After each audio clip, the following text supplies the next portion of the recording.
자, 수능 국어 강사 이대건입니다. 네, 오늘은 채만식의 태평천하. 네, 그 EBS 현대소설 3이고요. 페이지 수는 163페이지 보도록 하겠습니다. 교과서에 굉장히 많이 실려 있는 작품이고요. 사실 교과서에 실려 있는 작품들이 수능에도 곧잘 나오는 편입니다. 뭐 예전에 아홉켤레 구두를 가진 사내가 한번 나온 적이 있어가지고 태평천하도 뭐 엄청나게 중요도가 엄청 높진 않지만 꽤나 중요한 작품 중에 하나 출제될 가능성이 충분히 있습니다. 이제 전반적인 이야기와 흐름을 먼저 살펴보도록 할게요. 이게 원래는 소제목이 달려 있어요. 근데 이제 EBS는 소제목을 빼더라고요. 내신에서는 이걸 뭐 넣어서 내기도 합니다. 그래서 이제 이게 단편인데 마지막에 이제 16 망진자 호해라 이렇게 나와 있거든요. 이게 그러니까 작은 에피소드들로 이루어져 있고 이제 마지막에 16번째 에피소드인데 진나라를 망하게 한 것은 호해라는 손자다 라는 뜻이에요. 이게 후반부에 나오는 얘기라 알아두셔야 돼요. EBS에서. 옛날에 진나라가 있었어요. 근데 이제 어느 스님이 지나가다가 진나라가 망하게 되는 건 호 때문입니다 이렇게 얘기하고 갔어요. 근데 이제 왕은 이 호를 오랑캐 호자라고 들은 거예요. 그래서 오랑캐 때문에 망하겠구나. 그래서 만리장성을 이렇게 막 쌓았어요. 근데 손자 이름이 호해거든요. 그래서 이제 오랑캐 때문에 망하지 않고 진나라가 망하게 된 건 손자가 되게 잘못된 정치를 해서 망한 거예요.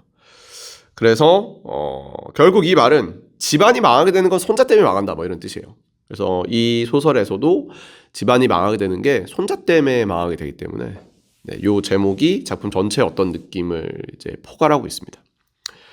자, 윤용규라는 사람이 있습니다. 우리 EBS 보면 등장하진 않고요. 소설에서도 그렇게 막 나오진 않습니다. 윤용규, 말대가리 윤용규라고 그래서 할아버지예요, 할아버지. 버지고 지주였고요. 나쁜 지주였어요. 그래서 화적대에게 맞아 죽습니다. 그 다음에 윤두섭이 있고요. 이거는 이제 증조 할아버지가 되겠다. 증조 할아버지. 윤두섭은 윤직원 영감이라고 하고요. 할아버지입니다. 자, 그다음에 여기 윤창식이라고 있고, 윤주사라고 하고요. 아버지입니다. 아들이 하나 있고요. 윤종수, 윤종학. 요게 이제 아들이고요. 그러니까 이제 윤두섭 입장에서는 손자죠. 이렇게 내려가면 이제 손자고요. 윤종수한테는 아들이 하나 있는데 윤경수라는 깐난쟁이가 하나 이렇게 있습니다. 자, 이런 상황이고 다 되게 윤종학만 좋은 사람이에요. 나머지는 다 굉장히 이제 나쁜 녀석들이다. 다 빌어먹을 놈들이다라고 생각하시면 됩니다. 근데 얘네들이 주인공이니까 작품 전체가 반어적인 어떤 풍자를 가지고 있습니다. 반어적으로 썼고요. 이제 일제강점기의 친일파들을 약간 비판하는 미스터 방이나 껍비딴니 같은 그런 것도 다 반어로 써져 있거든요. 그래서 이제 그런 류의 작품이라고 생각하시면 됩니다. 반어적으로 풍자를 하고 있으며 3인칭 시점인데 3인칭 전지적 작가 시점인데 판소리 사설 문체를 좀 쓰고 있어요. 채만식이 실제로 이제 판소리에 관심이 되게 많았던 사람이라 그래서 썼을 것 같은데, 그러니까 판소리 보면 판소리 하는 사람이 자꾸 이제 이야기 중간중간 끼어들어요. 서술자의 개입이라고 하죠. 아니 저 놀부가 아주 나쁘지 않습니까 여러분? 약간 이런 느낌으로 관객한테 이렇게 말을 건넨단 말이에요. 그것처럼 이게 현대소설에는 사실 거의 없는데 서술자가 자꾸 개입해요. 그리고 아이 여러분 이런 식으로 이제 경어체를 써서 듣는 상대를 가정해요. 근데 경어체를 썼는데 이거를 지금 얘기하고 있는 사람이 좀 나쁜 사람들이잖아요. 이거 자체가 되게 비꼬는 거예요. fucking sarcasm 하는 거예요. 그래서 이제 비꼬는 그런 효과가 비판의 효과가 커지죠. 그리고 판소리라고 하면 이 상대가 듣고 있는 관객일 건데 여기서는 독자잖아요. 책이니까. 그래서 독자와 작가의 전지적 작가 시점이니까 독자와 작가의 거리가 가까워져요. 그러니까 우리는 경어체를 사용했으니까 그러니까 인물에 가까이 가기보다는 말하고 있는 작가에게 가까이 가서 그 사람의 말을 듣는단 말이에요. 마치 이야기 전달해 주는 것 같으니까. 그러면서 이제 좀 더 인물한테 거리를 두고 걔를 좀 더 비판하고 풍자적으로 좀 얘기할 수 있겠죠. 내신이면은 이것이 거의 무조건 나온다라고 생각하시면 됩니다. 자, 그럼 들어가서 이제 내용 보도록 하겠습니다. 중간 줄거리가 있어서 두 개로 좀 나누어져 있습니다. 앞부분.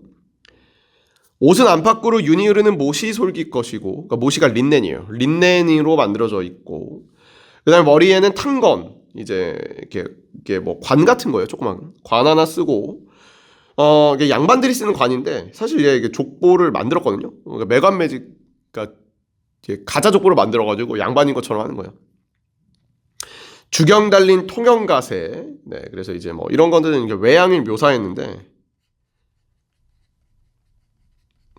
발에는 커다란 흰 버선에 운두는 새까만 마른 신을 신고 바른 손에는 은 개댕가리로 만들어 붙인 지팡이가 하나 있고 왼손에는 묵직한 이제 부채가 하나 있습니다. 그러니까 여기까지 이제 슬쩍 보면 이게 어떤 느낌이냐면 너무 과하게 부자인 양 막 옷을 너무 그렇게 입은 거예요.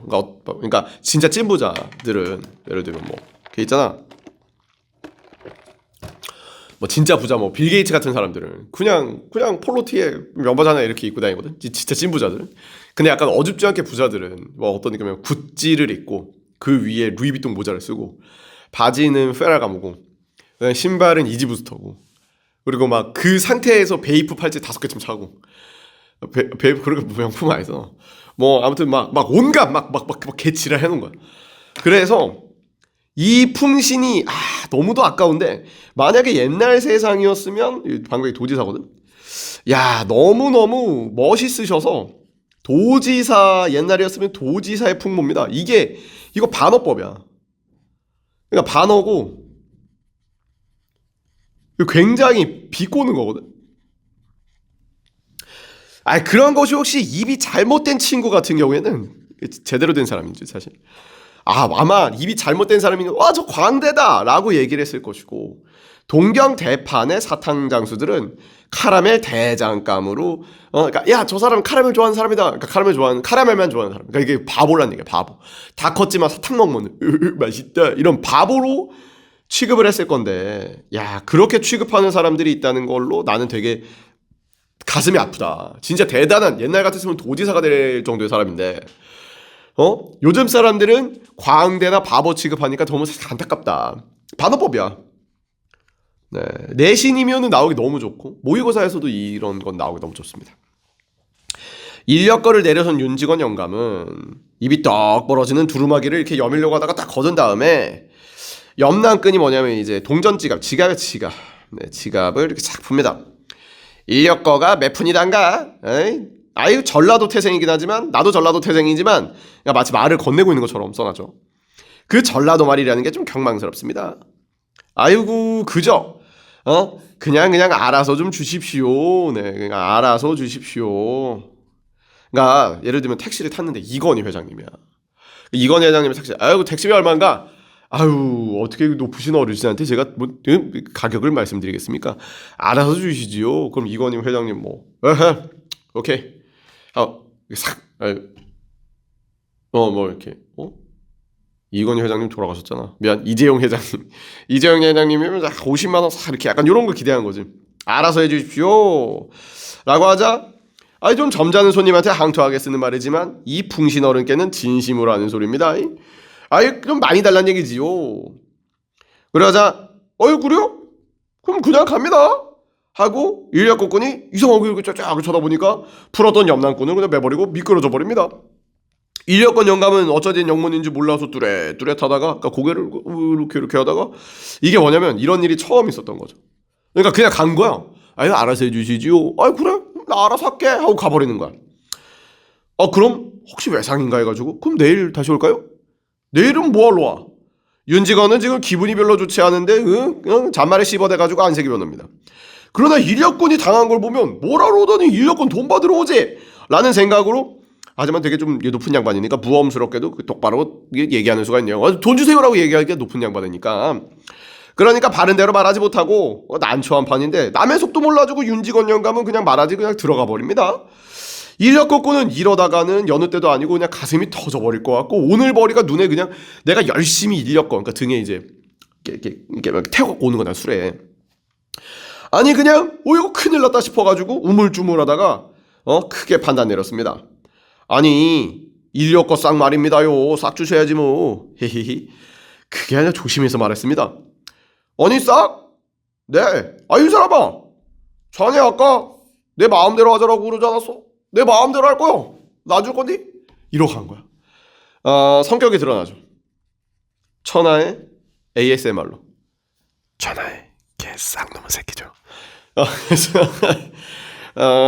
천하의 개쌍놈의 새끼다.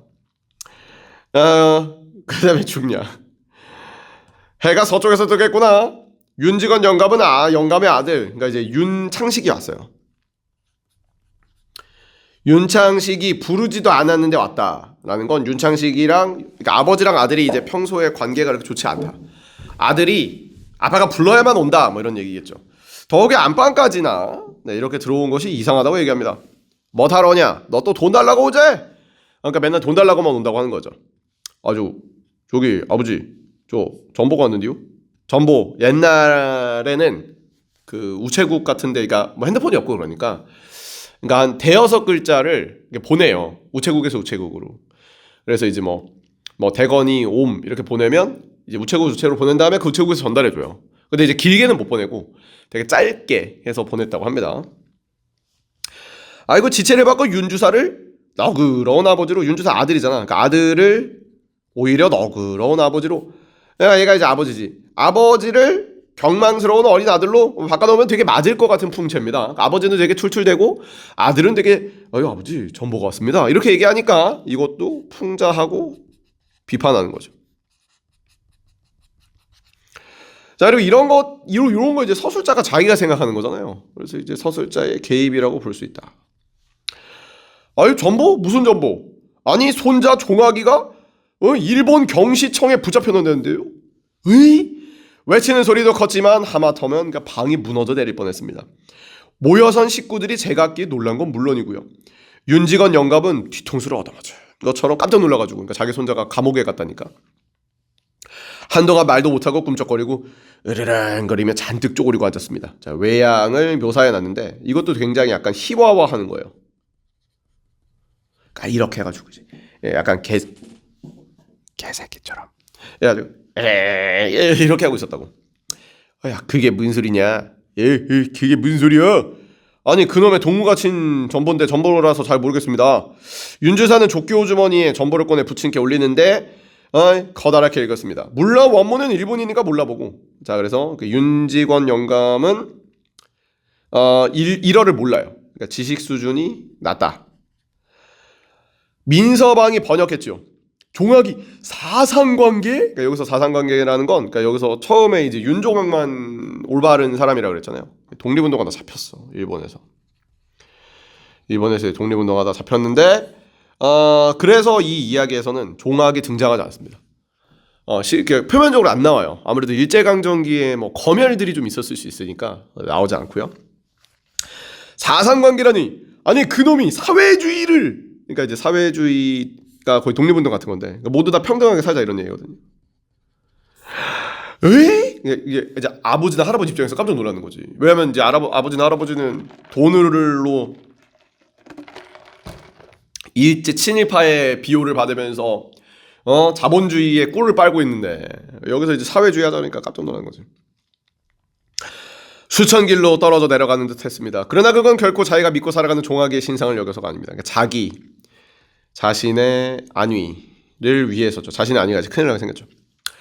윤직원 영감은 송악이 사회주의 한다는 것은 진실로 옛날에 드세던 그 불한당패인데 이렇게 읽어요. 불한 땀을 내지 않는 패거리 깡패를 얘기하는 거예요. 양아치나 깡패인데 양아치나 깡패 같은 것 때문에 애들이 와가지고 그러니까 이게 이제 옛날에 얘기했잖아요. 화적대 애들이 와가서 자기 아버지 죽여버리고 재산 빼갔다 그랬잖아요. 근데 진짜 아버지가 나쁜 사람이거든요. 이제 그때를 떠올리는 거예요. 야, 진짜 그때 같다. 진나라가 망한 것은 오랑캐 때문이라는 예언이었는데, 오히려 그 자식 때문임을, 망진자 호해라라는 뜻을 여태 알게 되었다. 근데 진시황은 눈으로 보지 못하고 죽었지만, 그러니까 진나라가 망하게 된 걸. 하지만 이건 서로 차이점이죠. 윤직원 영감은 눈으로 보고 죽게 생겼구나. 자, 진나라가 망했어요. 그럼 진나라는 이거 내신이면은 이거 거의 무조건 나옵니다. 진나라는 윤직원 영감의 가문이에요. 오랑캐는 여기서는 이제 다른 것인데 뭐 여기서 물어보진 않고 진시황은 윤직원 영감. 그리고 호해는 윤종학 손자. 여기까지 동일하고 여기 차이점. 오히려 행복이라 하겠습니다. 사회주의라니, 사회주의를요? 하긴 그놈이 여름방학 나왔을 때 약간 그런 느낌이 좀 있었는데요. 참말이구나. 이마에 땀방울이 막 배어오릅니다. 에이, 죽여버릴 놈. 이거 이 경찰서장 하라고 내가 공부시켰더니 사회주의를요? 그놈이요, 시가 뭐 어디라고 사회주의를요? 오죽이나 좋은 세상이요. 이 세상이 일제강점기를 좋다고 얘기하니까 잘못된 역사의식을 가지고 있죠.